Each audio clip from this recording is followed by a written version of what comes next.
Hello বন্ধুরা, আবার এসেছি আজকের রাতের গল্প নিয়ে, রাতের ঘুমানোর গল্প নিয়ে। আজকে আমরা কয়টা গল্প পড়বো? 3টা? না, 4টা, 5টা। না না, এত পড়বো না, কালকে তো স্কুলে আছে। আচ্ছা, 4টা। আচ্ছা, প্রথম গল্প নোহের নৌকা, ছোটদের জন্য কোরআনের গল্প সিরিজের। আচ্ছা, ওয়াও, এগুলো তো সুন্দর। চশমা নাই, চশমা ছাড়া একটু দেখতে সমস্যা হয়। অনেক অনেক দিন আগের কথা। সেই সময় নূহ নামে একজন ধার্মিক লোক ছিলেন। তিনি ছিলেন আল্লাহর একজন নবী। তখন মানুষজন সৎ ও সরল পথে চলাফেরা করত না। আল্লাহর প্রতি তাদের কোনো বিশ্বাস ছিল না। তখন আল্লাহ নূহ নবীর মাধ্যমে লোকজনের কাছে সৎ পথে চলার বার্তা পাঠালেন। লোকজন নূহ নবীর কথা শুনল না। তবু তিনি দিনের পর দিন চেষ্টা করে গেলেন, কিন্তু কয়েকজন গরিব লোক ছাড়া কেউ তার কথায় কর্ণপাত করল না, বরং ধনীরা নূহের বিরুদ্ধে গেল এবং তার ক্ষতি করতে চাইল। নূহ আল্লাহর কাছে সাহায্য চাইলেন। আল্লাহ তার প্রার্থনা কবুল করলেন।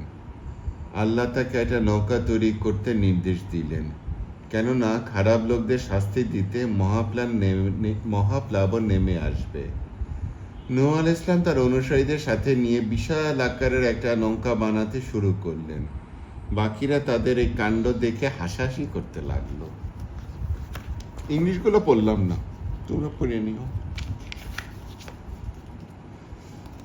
অনেক পরিশ্রম আর চেষ্টার পর যখন নৌকা বানানো শেষ হলো, তখন নূহ আল্লাহর প্রতি বিশ্বাসী লোকজনদেরকে নৌকায় চড়তে বললেন, কেননা আল্লাহ নূহ আলাইহিস সালামকে নির্দেশ দিয়েছিলেন প্রতিটি জীবের, নারী পুরুষ সকলকে যেন জোড়ায় জোড়ায় নৌকায় তুলে নেন।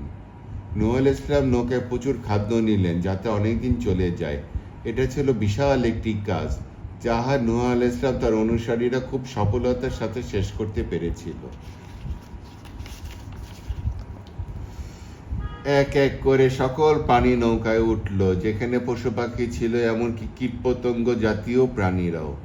সকলে জোড়ায় জোড়ায় নৌকায় উঠল। নৌকাটি হয়ে উঠল সকল প্রাণী ও আল্লাহর প্রতি বিশ্বাসী মানুষদের নিরাপদ আশ্রয়।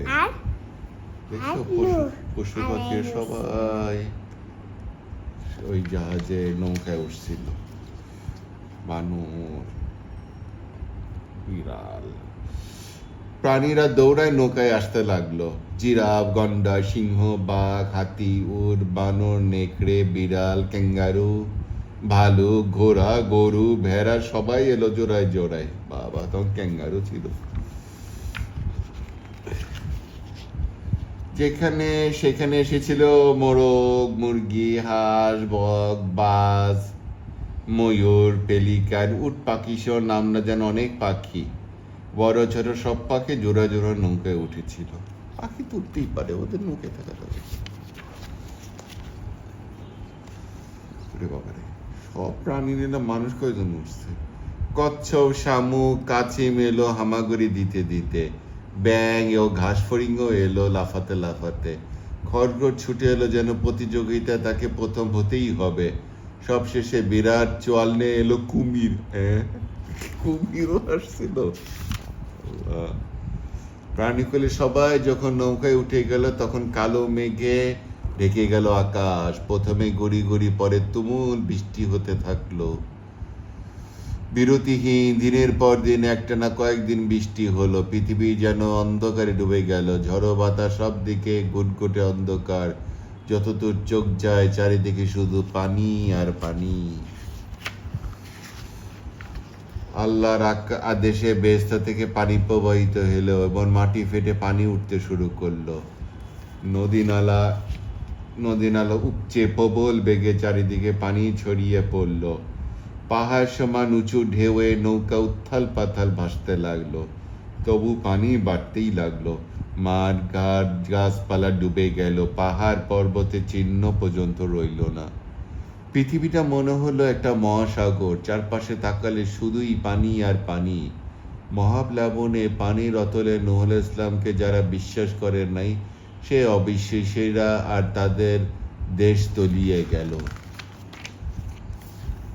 চারিদিকে বাতাসের গর্জন, বৃষ্টির ফোঁটা হাতুড়ির মতো নৌকায় ছাদে পড়ছে, ঢেউয়ের মাঝ দিয়ে নৌকা চলছে, বজ্রপাতের শব্দে ভয়ে সবাই দিশেহারা।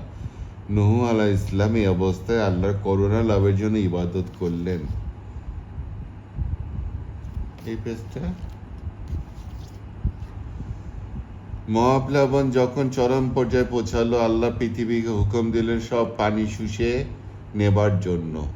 বৃষ্টি বন্ধ করার জন্য আকাশকে হুকুম দিলেন। সব পানি শুকিয়ে গেল, বৃষ্টি থেমে গেল। সব পানি নেমে যাওয়ায় পর্বতের চূড়াগুলো জেগে গেল। তুরস্কে জুদি পর্বতের চূড়ায় নূহর নৌকাটি আটকে গেল। তুরস্ক মহাপ্লাবন থেকে বেঁচে গিয়ে নূহ আলাইহিস সালাম তার অনুসারীরা আল্লাহর শুকরিয়া আদায় করলো। সবাই নিশ্চিত মনে নৌকা থেকে নেমে এলো। পশু পাখিরাও নিরাপদে চলে গেল। নূহ আলাইহিস সালাম প্রার্থনা করলেন, হে আল্লাহ, নৌকা থেকে আমরা নিরাপদে অবতরণ করে তোমার শুকরিয়া আদায় করছি। এভাবে মহান আল্লাহ মহাপ্লাবন দিয়েছিলেন এবং নূহ আলাইহিস সালামের নৌকাটিকে ভবিষ্যৎ প্রজন্মের জন্য সাবধান বাণী হিসেবে দেখিয়েছেন। নূহের নৌকা এরপর